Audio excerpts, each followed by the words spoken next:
Hey, I want you to look at the new earthquake list that is coming from the INGV, the Institute, like Italian's Institute for Geophysics and Volcanology. They're releasing these lists, and I'm only showing you the tremors that are above magnitude 1 or higher. That list, if you look at it, so that doesn't mean that we don't have earthquake swarms that have smaller earthquakes, but check this out. I mean, it seems like when Campi Flegrei is silent, doesn't have an earthquake swarm, then Vesuvius steps in a little bit. So we had two Vesuvius basically on October 10th at 1.3 and then on October 11th at 1.6. But now there's Campi Flegrei again with a 2.3, so a higher one again. That is just today. So we will have to see if there's other ones coming, but it's not silent, right? And if you've seen my last video, the new study that just came out basically confirmed that this phase of unrest is ongoing and that the crust is getting more brittle. And that's the problem that Campi Flegrei is facing right now, because in the 1980s, that caprock layer had the full strength. Now it only has a third of this strength left. That's what keeps the lid on that thing, right? Plus we have confirmed magma chambers at a more shallow depth than we thought, at a depth of only 3.9 kilometers. All that adds to the misery, in my opinion. And here, look at that graph. This is basically what the seismograph showed when this earthquake happened, and it was widely felt again in the area. So when this earthquake happened, it was 8:53 p.m. in the evening at Campi Flegrei, and it was felt throughout the area where the epicenter was, but also throughout the western districts of Naples. And why is this so important? Because the evacuation drill is getting closer. Epicenter again near the Solfatara. That's this one crater near Pozzuoli that is the most active right now, where we have most of the epicenters. And you see these fumaroles there, these hot steam vents that are coming out. So you see there's a lot of activity going on at the Solfatara.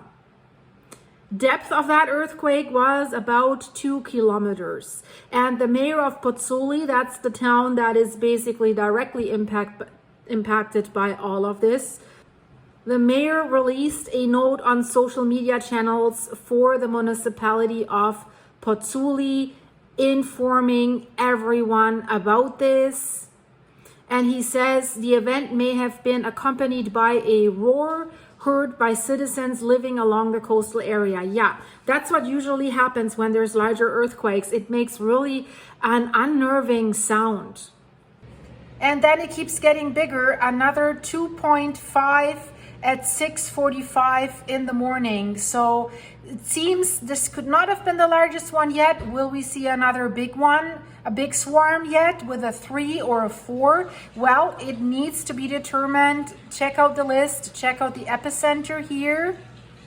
This time the epicenter is in the water off the coast of Bagnoli, between Pozzuoli and Bagnoli. That's nothing unusual. We see many earthquakes there because Campi Flegrei stretches into the Gulf of Pozzuoli as well. It stretches into the water. So that's the risk. If there is a volcanic eruption in the water, it could send a huge tsunami towards the coast of Naples as high as 100 feet.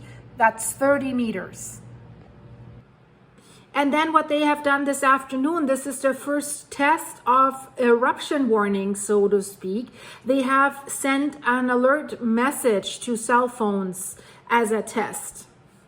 And as always, it did frighten some people who were not aware that these tests were conducted. So at first they really thought there is an eruption coming, something's happening.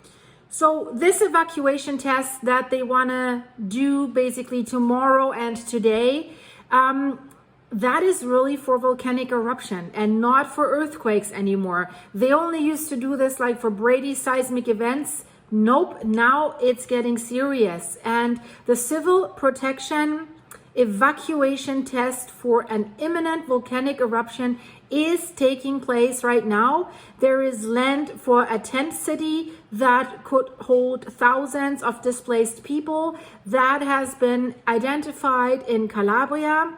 And then as part of this evacuation drill for an imminent eruption of Campi Flegrei, so far 1,600 people have registered.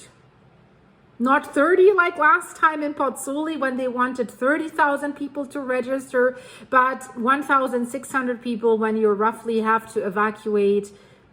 Well, in my opinion, you have to evacuate millions of people, over 3 million people, but they say the imminent red zone around Pozzuoli, around 350 something people, and then 500,000 people in the red area. So 1,600, yeah. If they are educated how they would get out, where the evacuation routes are, where they have to go, does that really help you if the rest of the population, like hundreds and hundreds of thousands of people, don't know that and clog the roads and run around in panic? Yeah, so basically, and that's what the civil defense is saying, they're even making that amount of people bigger. They said they wanted 1.3 million people to take part in this evacuation test, or they're in the red and in the yellow zones that you see here on the map. And 1,600 people out of 1.3 million people have registered. So that's equally as bad as in Pozzuoli.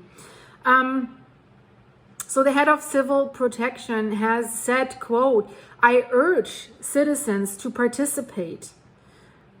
But yeah, hasn't really worked, I think.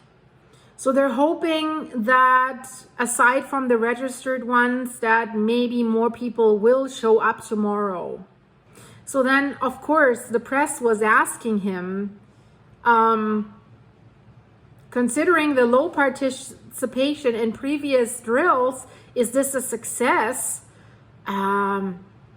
Nope, I wouldn't say so, right? 1,600 people out of 1.3 million, and in previous it was like 30 people out of 30,000. I don't really think this is any better. So what the head of civil defense is saying, he says the success of the Campi Flegrei, God, this is a tongue breaker today. I don't know what it is. The success of the Campi Flegrei exercise, Campi Flegrei, the burning fields. It's burning my tongue as it seems.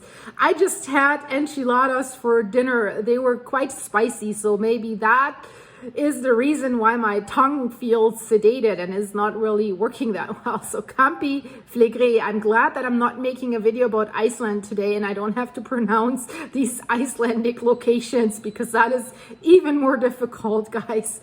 So he says you should have a look at this success from two different perspectives.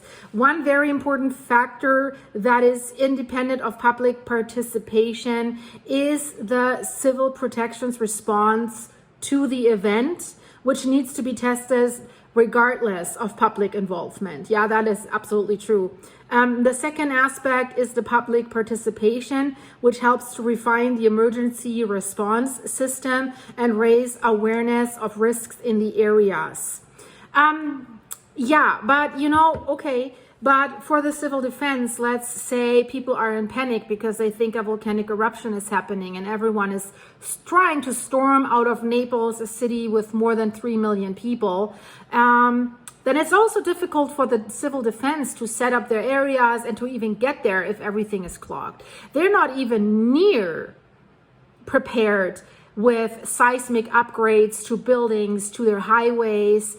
And you know, now I'm talking about seismic because there will be earthquakes, there will be tremors before the volcano erupts. And if these tremors will already damage like critical infrastructure that you need to get out, then you're doomed, right? If these homes, these old stone homes collapse on the roads, if that major highway, the Tangenziale, this road, has some cracks or collapses on some bridges or tunnels, then you're also doomed, because this is basically the artery that they're relying on to get people out. You see this here on that map. They have these yellow stars.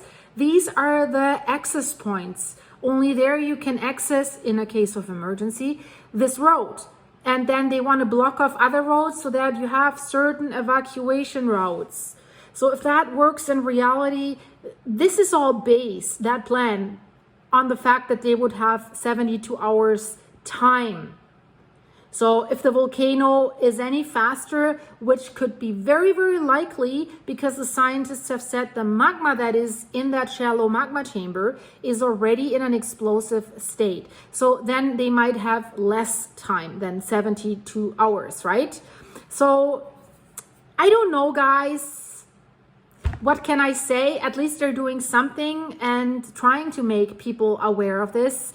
I find it kind of sad that not more people are taking part of this, but it seems also quite a few people did not know this. So why not sending them, you know, in addition maybe to that alert on the cell phone, to that alert rehearsal on the cell phone, maybe they should have done that test like a few weeks ago, and with that telling them, hey, important rehearsal for all of you guys that could save lives.